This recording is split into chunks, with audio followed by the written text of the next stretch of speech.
শুকনো লঙ্কা, 5 ফোড়ন দেবো। চিংড়ি মাছটা হালকা করে ভেজে নেব। এর মধ্যে পুঁই শাক, কুমড়ো, আলুগুলো দিয়ে দেবো। আমি পুঁই শাক থেকে পাতাগুলো আলাদা করে নিয়েছি।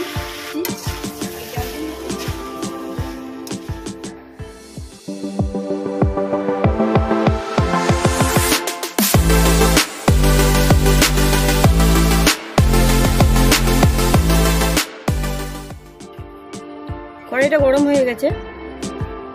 শুকনো লঙ্কা, 5 ফোড়ন দেবো।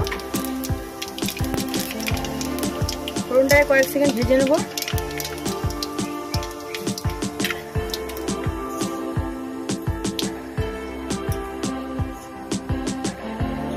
আমি রসুন থেতো করে নিয়েছি, দিয়ে দেবো।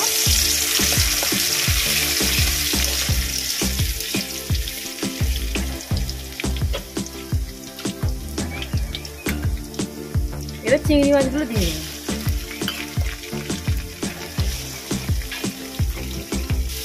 চিংড়ি মাছটা হালকা করে ভেজে নেব।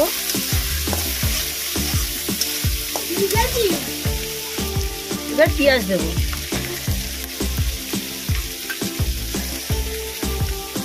পেঁয়াজটাকে একটু ভেজে নেব।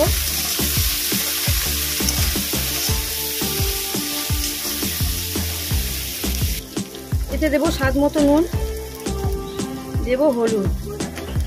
এটাকে ভালো করে মিশিয়ে নেব। এর মধ্যে পুঁই শাক, কুমড়ো, আলুগুলো দিয়ে দেবো।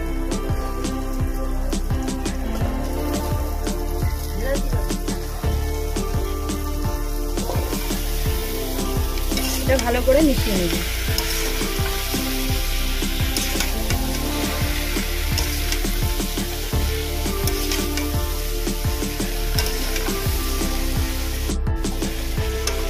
আমি এটা ভালো করে মিশিয়ে নিয়েছি। এবার কাঁচা লঙ্কা দিয়ে দেব।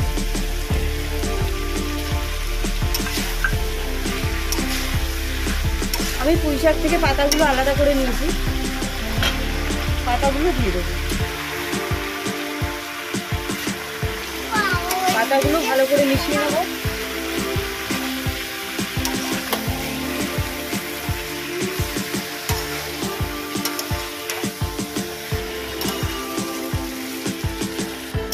এটা ভালো করে মিশিয়ে নিয়েছি। এবার 5 মিনিটের জন্য ঢেকে দেবো।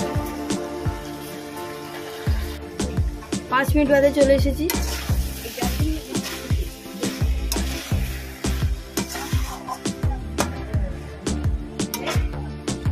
ভিডিওটি সম্পূর্ণ দেখার জন্য ধন্যবাদ। ভালো থাকবেন, সুস্থ থাকবেন।